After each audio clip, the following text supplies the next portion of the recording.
Fragile X syndrome occurs in about 1 in 4,000 people and is a trinucleotide repeat disorder of CGG trinucleotides in the gene FMR1. This gene is on chromosome X and stands for Fragile X mental retardation 1. The product of this gene plays a role in brain development. This trinucleotide expansion ultimately results in increased methylation of the gene, which decreases expression of the gene and also affects the chromosome structure, which gives it a fragile appearance on microscopy. That said, nothing is actually fragile in this disease, so it's kind of a misnomer. You can first recognize this in a patient with a long face and a large jaw and everted ears, which you can see in this patient. And these patients will also have autism and macroorchidism and are predisposed to have a mitral valve prolapse. Alright, here's a list of the most important trinucleotide repeat disorders you have to know for this step 1. These can be inherited in a few different ways. For example, Huntington's is autosomal dominant and Fragile X is X-linked dominant. The number of repeats can expand in the germline, which again means that the age of onset will be earlier or they become more severe in successive generations. Do you remember what that's called? That's called anticipation. You should memorize the actual 3-letter repeats, since these can be a giveaway in the exam. There are a couple really useful mnemonics in the book to help you remember both the diseases and the repeated sequences, so I recommend using those. As far as the characteristics of the individual diseases, they're all covered in more depth in other places, so I won't go through them here. Autosomal trisomies can happen when 3 homologous chromosomes are present in a zygote instead of the normal set of 2. So this here that I'm showing you is a normal karyotype in which you can see 2 copies of each chromosome, but if there were 3 copies instead of 2 for any of these, that would be a trisomy. By the way, do you think this is a male or a female karyotype? This is from a male, which you can tell because the bottom right corner here has the sex chromosomes, and one is shorter than the other because it's the Y chromosome. So how does a trisomy happen? Well, the most common cause is meiotic non-disjunction, which is when a chromosome fails to separate during meiosis. Now remember, meiosis has 2 steps, meiosis 1 and meiosis 2. So having non-disjunction in either step causes a different outcome. Alright, so here are our chromosomes. We're only showing 2 out of the 23 chromosomes here, and I'll call them blue and orange. Each of our 23 chromosomes would have 4 sister chromatids, and why is that? Because there should always be 2 in a diploid cell, one from your mom and one from your dad, and these are genetically different, but they're homologous chromosomes, and then each of these has 2 sister chromatids. So when would you have both homologous chromosomes but only 1 chromatid for each? That would be in G1 or G0 phase, because only in S phase does each chromosome double itself to form 2 sister chromatids. So any cell that's quiescent and not dividing should only have 1 chromatid for each homologous chromosome, since a cell will only go through S phase and double its DNA if it's committed to dividing. Alright, so back to our example. The orange chromosome does everything right the whole time in this left example here. So you can consider this the normal case. The blue one in the left example here, you can see that it's something different from the very beginning, in meiosis 1. Notice how both homologous chromosomes, or all 4 sister chromatids, stick together instead of separating. This is non-disjunction in meiosis 1. Okay, so what's going to happen here, assuming nothing else goes wrong? Well, the orange chromosome is still behaving itself and ends up with 1 chromatid in each gamete, as you'd expect. But for the blue chromosome, we're going to end up with 2 copies in each of 2 gametes, and 0 copies in the others. Okay, so I said 2 copies, so why is this a trisomy? Well, that's because this gamete contributes 2 chromosomes, but this is either an egg or a sperm. So the other gamete, which comes from the other parent, will contribute another chromosome, and you'll end up with a total of 3. So that's a trisomy. These other 2 gametes can create a monosomy, again not because there's 1 orange chromosome, but because there are 0 blue chromosomes, and the gamete that it pairs with will have 1, and 0 plus 1 is just 1. Alright, so a similar thing is happening on the right example, but this time everything goes right in meiosis 1, and meiosis 2 is a problem. So again, with the 2 blue chromosomes in the same gamete, this can lead to a trisomy. And with 0 blue chromosomes in the other gamete, what will this cause? Right, a monosomy. And I just want to point out that both trisomies and monosomies can be caused by either non-disjunction in meiosis 1 or meiosis 2.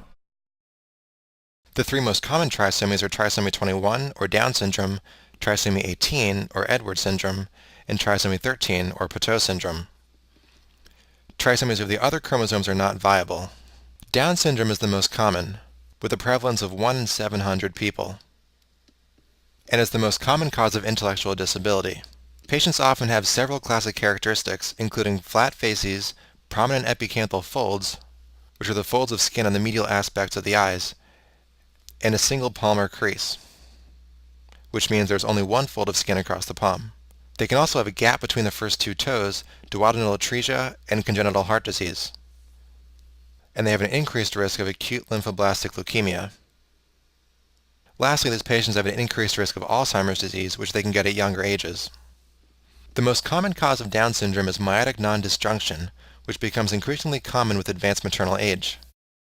At the age of 20 or younger, this non-disjunction occurs in about 1 in 1,500 pregnancies, whereas in women over the age of 45, it increases to about 1 in 25 pregnancies. More rarely, it can be caused by Robertsonian translocation, which I'll talk about soon, or Down mosaicism, which is when non-disjunction occurs very early in embryogenesis rather than during gametogenesis, so it only affects some cells. Down syndrome can be diagnosed during pregnancy using ultrasound in the first trimester, on which a fetus with Downs will have what they call increased nucleotranslucency. And what this means is how wide this translucent or black area is here, at the back of the neck. So that's done during the first trimester, and in the second trimester you can diagnose Down syndrome using what's called a quad screen of maternal serum, since you test 4 things, which are alpha-fetoprotein, beta-HCG, estriol, and inhibin A. If the baby has Down, alpha-fetoprotein and estriol will both be decreased, whereas beta-HCG and inhibin A will both be increased. Edwards syndrome is the next most common trisomy after Down, with a prevalence of 1 in 8,000. It's much more severe than Down syndrome, and patients have severe intellectual disability, rocker bottom feet, small jaws and low set ears, clenched hands like you can see here, a prominent occiput, and congenital heart disease. These babies are usually born alive but die within 1 year of birth. On the quad screen, maternal serum is usually low for all 4 of these markers, although inhibin A can also be normal. The least common trisomy is Patau syndrome, which occurs in only 1 in 15,000 pregnancies. They have similar findings as Edwards syndrome, such as the rocker bottom feet and congenital heart disease. However, they also can be distinguished from Edwards because they have small eyes and a small head, extra fingers, which you can see here, a cleft lip or palate, and in some cases holoprosencephaly, which is when the prosencephalon fails to develop into 2 hemispheres, which can cause fusion of bilateral structures such as the eyes across the midline. Babies with Patau syndrome usually die soon after birth. For this one, we won't use a quad screen in the second trimester, but in the first trimester, you'll see low beta-HCG and low PAPPA, which, by the way, you would also see in the first trimester during Edwards syndrome, and also an increased nucleotranslucency like I showed you in Down syndrome. Alright, this will be the last flash quiz for this section. So what is the trinucleotide repeat sequence in Fragile X syndrome? This is CGG, and I know it may seem like an obscure fact to memorize, but this is one of those things that if you take a few minutes to drill it into your brain, it can really help you get some points on test day. Knowing which chromosomes have mutations that can cause certain genetic diseases can be pretty helpful for the step 1. They'll often describe a patient and then say that there is a mutation on a particular chromosome, and usually you'll have a pretty good sense of what the disease is from the description, but if you know the chromosome also, then the question can change from a hard one to an easy one. Sometimes they'll also describe a disease and then ask you what chromosome the mutation is on, so it's important to know these. You should take the time to sit down and quiz yourself on this a few times before now in the exam to make sure you know them, but I'll give you some tips. Hopefully these chromosomes are still in your short-term memory, but what makes them special? Trisomies. Trisomies in these chromosomes cause which diseases? That would be Down for 21, Edward for 18, and 13 is Patau. We talked about chromosome 3 in the autosomal dominant diseases. Remember what disease this one is?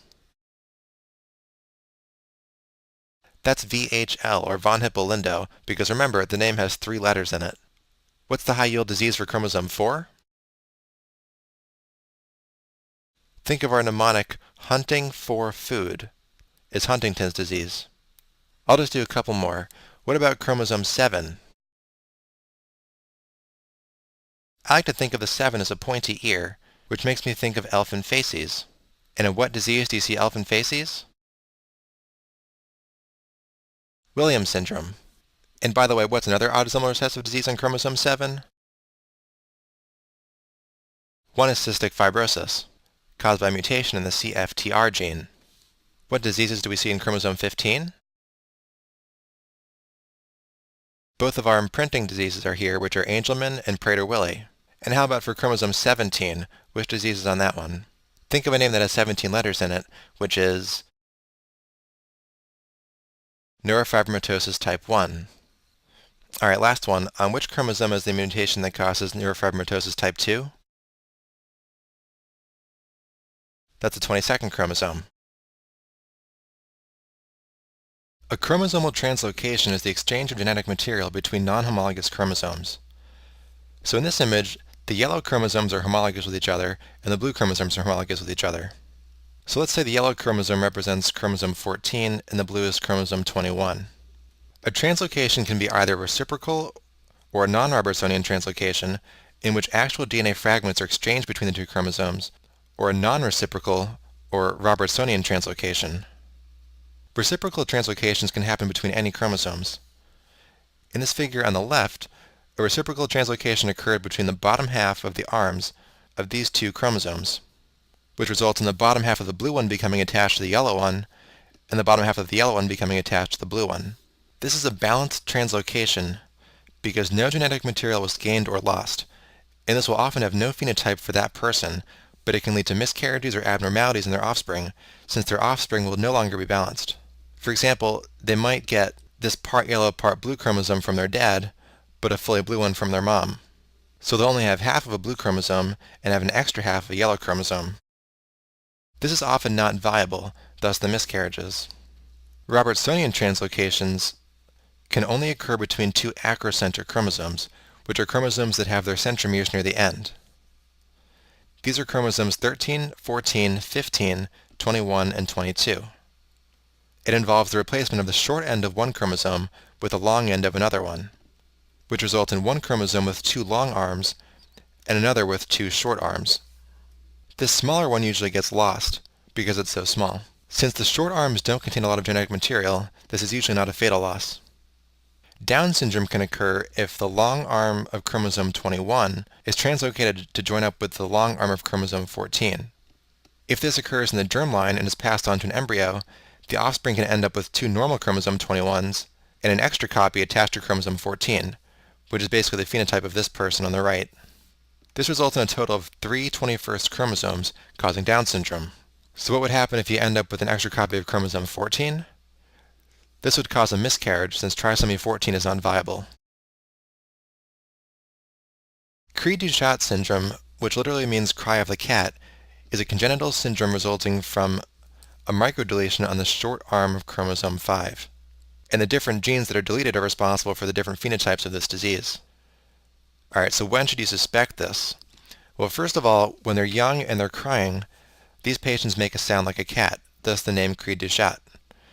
But this goes away by the time they're 2 years old. So you can also recognize these patients by some of the traits you can see in this time course. And the most noticeable are a small head and a small jaw, which make the top teeth appear to stick out. These patients also have intellectual disability, a relatively high prevalence of ventral septal defects, and epicanthal folds, which are sometimes hard to see, but it's basically the fold of skin in the medial part of the eye. Williams syndrome is due to a different congenital microdeletion, this time of about 20 genes in the long arm of chromosome 7, which includes the elastin gene. It's often first diagnosed while doctors are investigating a heart murmur soon after birth, since infants often have aortic stenosis. Some physical features that often contribute to the diagnosis are a flattened nasal ridge, a long philtrum, which is the fold of skin between the nose and the mouth, and a wide mouth, although these physical symptoms are variable. They're also described as having distinctive elfin facial features, although I guess this depends on what you think an elf looks like. As they develop into children and adults, you'll notice intellectual disability, but at the same time greater verbal skills, and extreme extrovertedness, to the point that some people have described the personalities of people with Williams syndrome as being the opposite of autism. Lastly, these patients have a variety of other defects, but one of the most noteworthy is hypercalcemia, which is caused by increased vitamin D sensitivity. So how do you think the diagnosis of Williams syndrome is confirmed? Usually using FISH, or fluorescence in situ hybridization. Speaking of FISH, as I told you in the genetics section, it can also be used to diagnose 22q11 deletion syndromes. As a review, on the left here are normal cell nuclei with probes to different chromosomal regions, and the red probe is for the region of 22q11. This is why you only see one red spot on the right instead of two, because the right is showing patients with the deletion in this region. Deletions involving chromosome 22 at q11 can lead to several severe symptoms due to dysfunctional development of the third and fourth branchial pouches. So what do the third and fourth branchial pouches do? Well, as we'll talk about in the reproductive chapter, the third branchial pouch develops into the inferior parathyroids and the thymus, and the fourth branchial pouch develops into the superior parathyroids. The variable presentation of this syndrome includes cleft palate, abnormal facial features, thymic aplasia, which causes a T-cell deficiency, cardiac defects, and hypocalcemia secondary to parathyroid aplasia. You can remember these using the mnemonic Catch-22. Now, DiGeorge syndrome includes thymic, parathyroid, and cardiac defects, while velocardiofacial syndrome includes palate, facial, and cardiac defects. Alright, let's wrap up the genetics section with a step 1 style question. So, a concerned mother brings her 5-year-old child to the pediatrician's office. She explains that the child has been healthy since birth, but has recently begun to have difficulty standing up. The child has very large calf muscles, and he is diagnosed with a genetic condition. Which disorder shares the same inheritance pattern? So like a lot of questions on the step 1, this requires 2 steps to figure out. The first step is diagnosing the condition, and the second in this case is picking a disease with a similar inheritance pattern. So first of all, what disease does this patient have? Well, the real giveaway here is the very large calf muscles in a child, which should really make you think about muscular dystrophy. The fact that the patient is a male and is 5 years old will confirm this diagnosis, and further suggest that this is Duchenne muscular dystrophy. Alright, so what's the genetic cause of muscular dystrophy? A mutation in the dystrophin gene. And what's the inheritance pattern? This would be X-linked recessive, which is why you pretty much only see it in males. Alright, time for the second step. So which of these diseases is X-linked recessive? This would be hemophilia A, which is answer choice C. So I know it's not something we covered in depth in this section, but hopefully you've seen this before, and it is mentioned in our list of X-linked recessive disorders. You can also use process of elimination for a question like this. So what are the modes of inheritance for these other diseases? Well, cystic fibrosis and hemochromatosis are both autosomal recessive, whereas Marfan syndrome and neurofibromatosis are both autosomal dominant.